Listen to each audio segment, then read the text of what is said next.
talbiyah yang tadi kita ulang adalah zikir yang sangat khusus sekali, yang hanya bisa kita kerjakan ketika kita dalam kondisi ihram.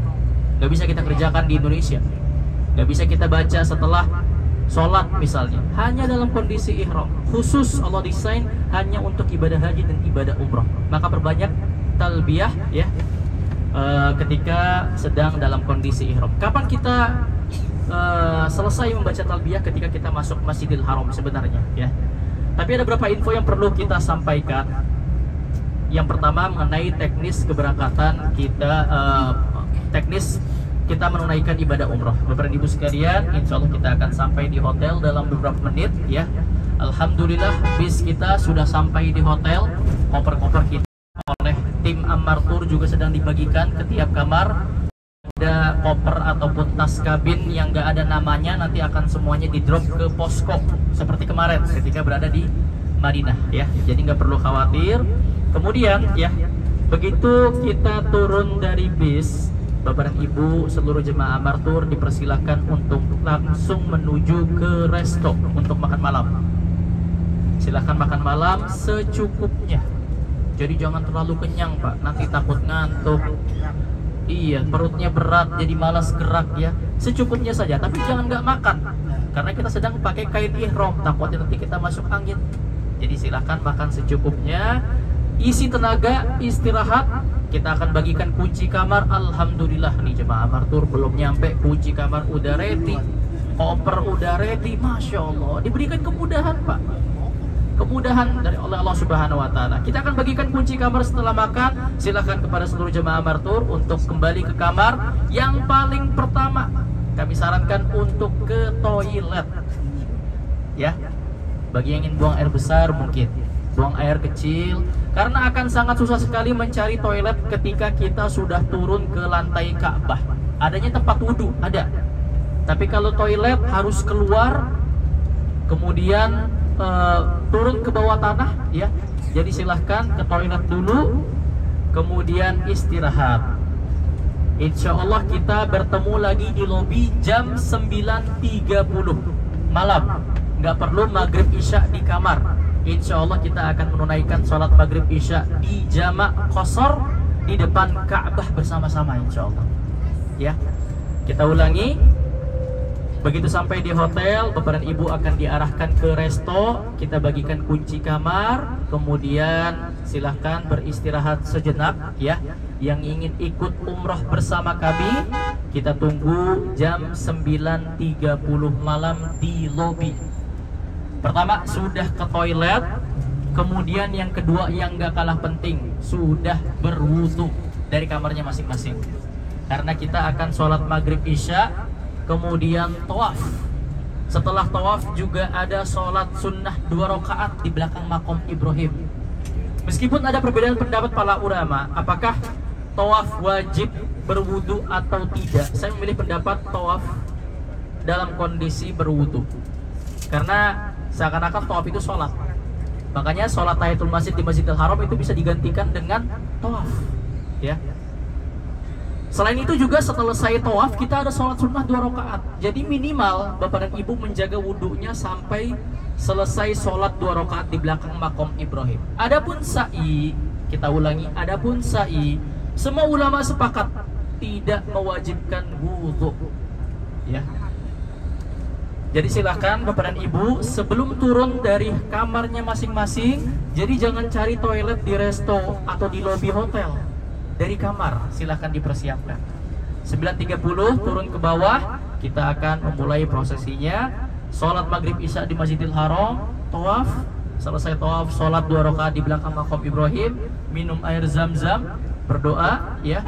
Minumnya jangan terlalu banyak, khawatir nanti akan buang air kecil di pertengahan sa'i. Secukupnya saja. Asar dari salah seorang sahabat, beliau meminum setengah, kemudian membaca Allahumma inni as'aluka ilman nafi'an wa rizqan wasi'an wa shifaan min kulli da'. Minum setengah-setengahnya lagi boleh ditumpahkan ke kepala dan dibasuhkan ke muka. Nggak perlu terlalu banyak untuk ketika kita tawaf dan sa'i, agar kita tidak ke kamar kecil. Kalaupun terdesak ingin ke toilet, jangan memisahkan diri ketika berada di lantai Ka'bah. ikut dulu bersama kami ke lantai sofa Marwah. Begitu nanti di Marwah sebelah kanan akan ada tulisan pintu keluar ke toilet, ya. Jadi Bapak Ibu kalau terdesak ke toiletnya ketika berada di lintasan sa'i. Jadi begitu pulang dari toilet bisa bertemu lagi dengan kita-kita yang sedang sa'i, insya Allah, ya. Kemudian kembali kami ingatkan tentang kondisi kota Mekah yang agak berbeda dengan kota Madinah.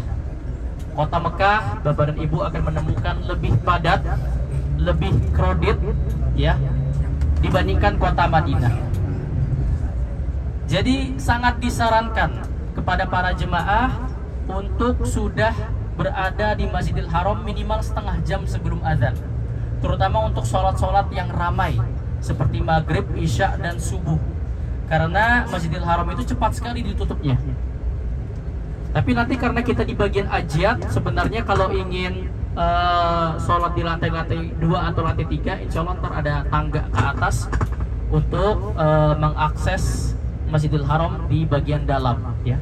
Tapi sangat disarankan karena sangat ramai, setengah jam sebelum azan sudah berangkat menuju ke masjid. Ini yang pertama. Kemudian yang kedua, tidak bosan-bosannya juga kami mengingatkan kepada para jemaah untuk memakai kalung ID card, ya. Alhamdulillah kemarin jemaah Amartul tidak ada laporan yang hilang.